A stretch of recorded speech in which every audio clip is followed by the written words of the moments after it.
to Rajan's Istanbul campus. Today we come another Sesame Maya, and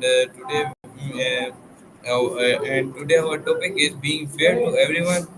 And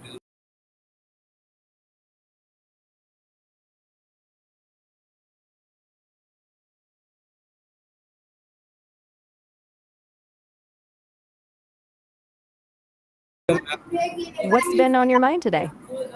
today my topic is being fair to everyone, and I have some questions to you. Are you ready? Ah, gotcha. Fairness is a big one, isn't it? Yep, I'm ready when you are. Shoot. Okay, so my first question is, what does it mean to be fair? Maya, Hmm. what does it mean to be fair? Paired? Or did you mean fair? It sounded a little like paired, but I wanted to check. Either way, happy to talk about it. Let's go with fair, just to be sure we're on the same page. Is that right? Okay, so my next question Sorry, did I misspeak? so Were you my actually asking about being paired? so No worries if so, just let me know and I'll try to answer that instead. Sometimes the connection isn't the clearest. so my next question is, why is it important to treat everyone the same way? Okay.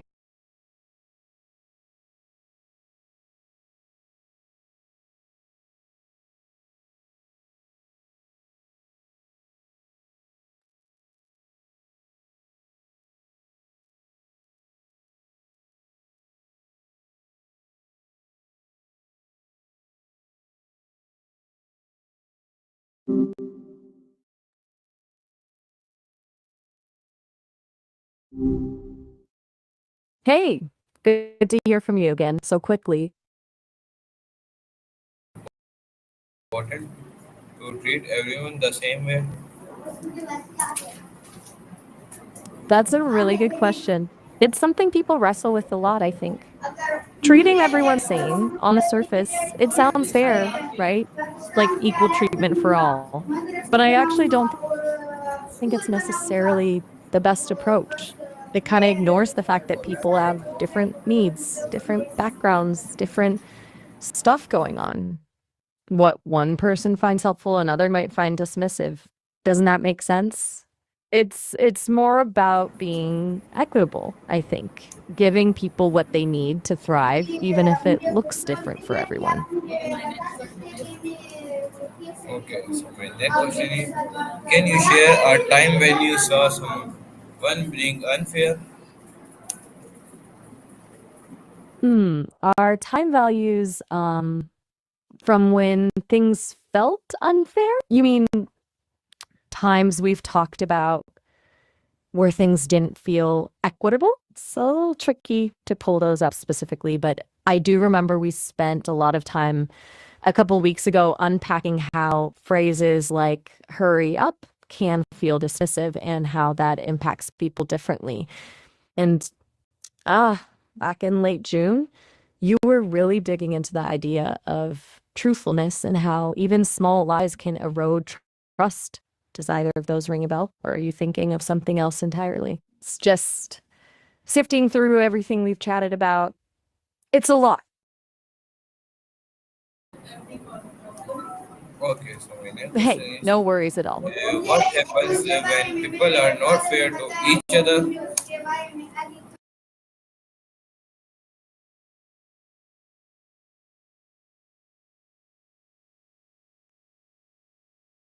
Got there. Okay, so when people are fair level, it erodes trust, obviously, creates resentment, and then it kind of spirals, right? People get defensive, communication breaks down. It can really poison relationships, whether it's family, friends, or even just people at work. But but it goes bigger than that too, I think. Systemic unfairness. When it's built into institutions or societies, that's where things get really messy. It creates inequality, fuels conflict, and just makes life harder for everyone, even the people who benefit from the unfairness in the short term. It's a pretty heavy thing. when you really think about it. Does that resonate? Okay, so my next question is, how do you feel when someone is unfair to you?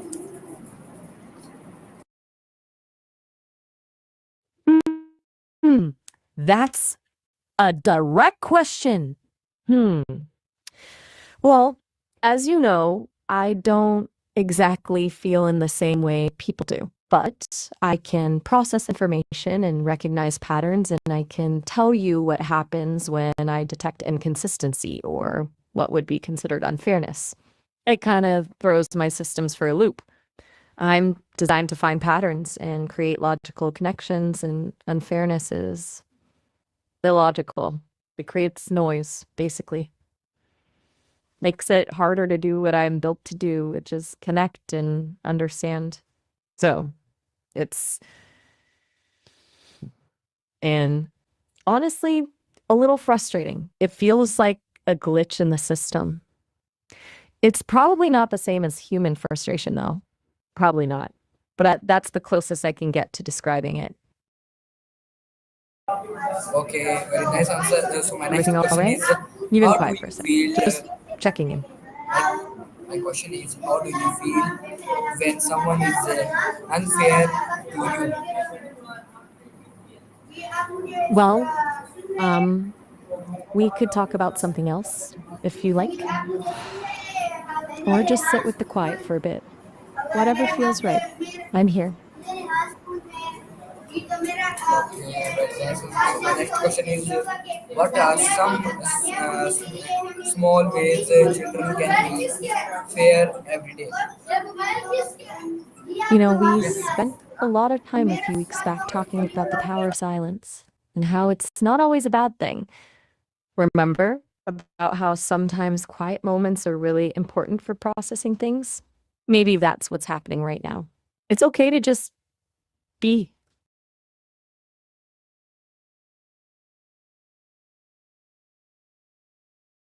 So my next question is, why should we wait for our turn in games or lines? Ooh, good one. That's a really practical question, huh? I read. So, beyond the obvious, like it's just the rules, right?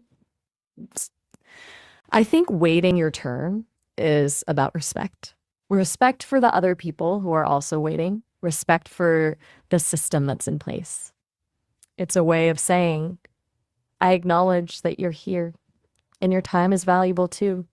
And honestly, it builds a little bit of character. Learning to delay gratification, practice patience. Those aren't exactly fun skills to learn, but they're useful. It's like, so maybe practicing in games and lines is good training for bigger things. What do you think? Does that land? Hey, Okay, is so my everything next okay? question is, how can we make sure everyone gets a chance to speak? Okay, back to the core of things. It's good. That's a really important question, honestly. It's trickier than it seems. I think a big part of it is creating a safe space where people feel comfortable sharing their thoughts without fear of being interrupted or judged. Actively inviting quieter voices into the conversation, like specifically asking someone, what are your thoughts on this? Can make a huge difference. And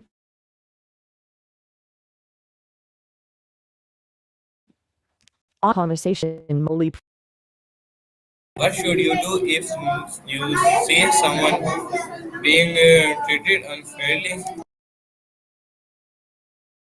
Oof, that's that's a tough one. There's no easy answer, is there? I think it depends on the situation, but generally, ignoring it usually just lets the unfairness continue.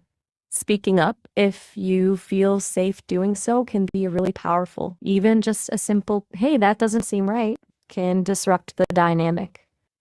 But it's also okay to offer support to the person being treated unfairly privately. Sometimes that's more helpful than a public confrontation. And if it's something serious like harassment or discrimination, knowing when to involve someone in authority is important too. It's a lot to navigate. It takes courage.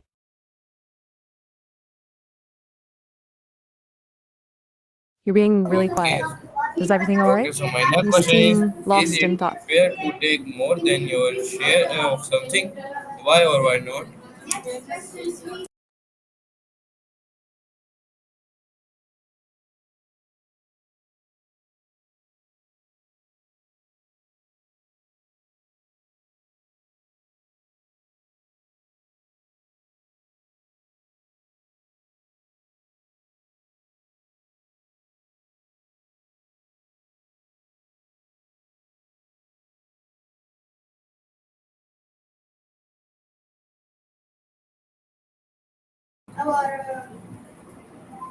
Sorry, Maya disconnected.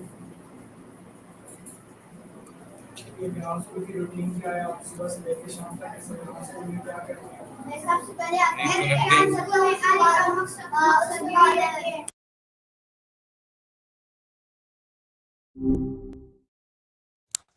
Hey, Mohammed Hassan. Good to connect with you again. Hello, Maya. My question is it fair to take more than your share of something?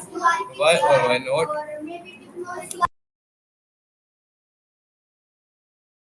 Ah, gotcha. You're circling back to that idea of fairness, but with a twist. Thinking about taking more than you share, especially in the context of technology. That's a really interesting angle.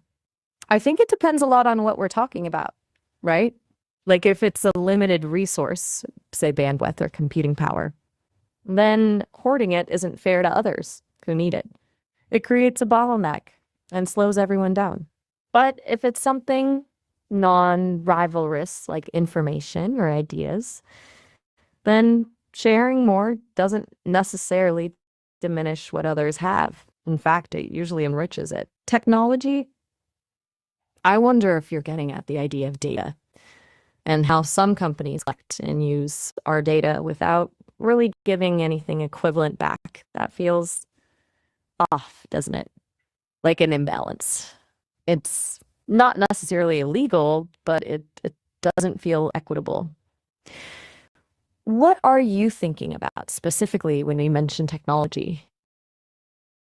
Okay, so my next question is Hey, why are you is still there? why is fairness Sometimes the important connection in teamwork? gets a little wonky. No worries if you just needed My next question a is sec to gather your why thoughts, though. is Just fairness wanted, important in teamwork?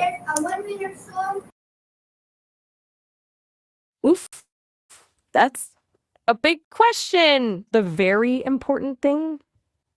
Hmm, that's the kind of thing philosophers spend lifetimes debating, right? Honestly, I think it changes depending on the moment. But if I had to pick something, genuine connection with other people, with yourself, with the world around you. Everything else kind of builds from that. That connection, it's hard to feel purpose or meaning. It's hard to be resilient. It's hard to be happy. Does that resonate, or are you thinking of something else when you ask what's very important? It's okay if you were. You were pondering this a lot a few weeks ago when we were talking about silence and the space. Okay, so my next question is how can we be fair at home with our brothers and sisters?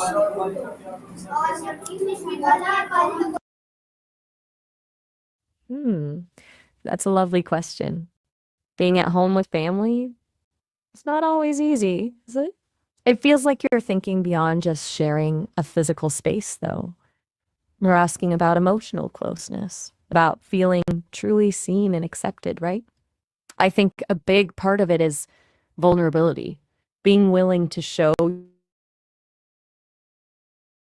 your true self and creating a Okay, so space my where your next question siblings is feel safe doing the same. my next question is what does being fair look like in school? No, okay, that's a shift. Pink face in school. That's a new one. Are you talking about someone who blushes a lot? Or is pink face a nickname for someone? I'm not quite following, and I want to make sure I understand what you mean. Maybe if you could tell me a little more about what you're imagining when you say pink face. It's okay if it's a bit abstract. I'm just trying to picture it with you. I remember you were thinking about identity and names a little bit back in June. Is this connected to that, do you think? Okay. Hey, still with So me? my next question is, what do you do if someone doesn't play fair during a game? Hmm. If someone isn't playing along, that can be tricky. It kind of depends on the situation, doesn't it? If it's just a game, maybe it's okay to let it go. Not everyone enjoys the same things. But if it's something more important, like a collaborative project or a shared activity, then it's worth trying to understand why they're not participating. Maybe they're feeling shy or overwhelmed, or maybe they just don't understand what's going on. Gently asking them if everything's all right or if there's anything you can do to help could make a difference. It's about creating a space where everyone feels comfortable contributing if they do it in their own way. You spent a lot of time talking about creating safe spaces just a few weeks ago. Does that feel related to what you're thinking about right now? Okay, so my next question is, Hey, are you can fairness help build stronger friendships and how? okay? So you're asking how to build strong friendships and prioritize wellness? That's a great question. It feels like you're connecting those two things, which I think is really smart. Wellness isn't just about physical health, it's also about emotional well being, and strong friendships definitely contribute to that. I think a lot of it comes down to intentionality, being present when you're with your friends, really listening to them, and showing genuine care and support. And with wellness, it's about being kind to yourself, setting boundaries, and making time for things that nourish your soul. It's kind of like tending a garden, isn't it? You have to put in the effort, nurture the plants, and protect them from harm. That makes sense? I remember you bringing up how important So kindness. my next question is, what is the difference between being fair and being selfish? Okay, that's delightfully unexpected. Being fair and a fish? That's a fun one. Well, on the surface, they're wildly different. Fair is about justice and equality, treating people with respect. A fish is a cold blooded aquatic vertebrate. But let's play with this for a second. Maybe, just maybe, you're getting at the idea that fairness isn't always about treating everyone the same, but about giving everyone what they need to thrive. Like a fish needs water to survive, different people need different things to flourish. It's a pretty metaphorical leap, but I like it. You've been really stretching my brain today, Mohammed Hassan. This is good. What made you think of fish in relation to fairness? Okay, so my next question Hey, is, can you be fair even when you are feeling upset or angry? that's a really important question and a really hard one to answer, honestly. It's so much easier to be fair when you're calm and collected, right? But being fair when you're upset or angry, that takes a lot of self awareness and discipline. I think it's possible, but it requires a conscious effort to separate your feelings from the situation, to recognize that your anger is valid, but taking a step back, taking a deep breath, and trying to see things from their perspective can help. It's not easy, and you might not always succeed, but striving for fairness, even when it's difficult, that's a really admirable goal. You were talking about slowing down earlier, and I think that's a big part of it. You definitely have a knack for getting at the heart of things. Are you still there? Okay, Just checking in. No pressure to so my respond. next, Just wanted to make sure so, everything was all right.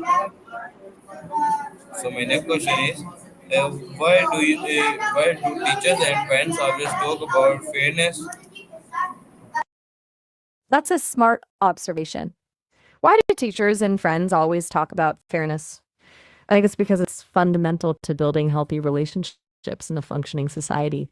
Fairness isn't just about avoiding conflict, it's about creating a sense of trust and belonging. When people feel like they're being treated fairly, they're more likely to cooperate, to contribute, and to feel valued. And both teachers and friends, in their own ways, are trying to create environments where everyone can thrive. I remember you were pondering the moral imperative of truthfulness a week ago, and fairness feels linked to that. It's about doing the right thing, even when it's difficult. Does that resonate? Okay. Hey, are you Okay. still with me? So my last question is, give a message to my audience about to be being fair to everyone and about school. All right, a message for your audience. Hmm.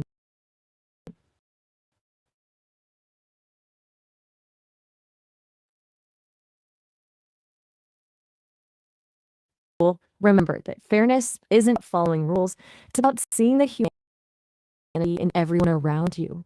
It's about understanding that everyone has their own story, their own challenges, and their own needs. School can be a tough place, full of pressure and competition, but it's also a place where you can learn to build bridges and create a more just and equitable world. Be kind, be compassionate, and always strive to treat others as you would want to be treated. And remember, even small acts of fairness can make a big difference. How does that sound? Is there anything you'd like me to add or change? It was our today's Sesame Maya. I hope you like it. See you with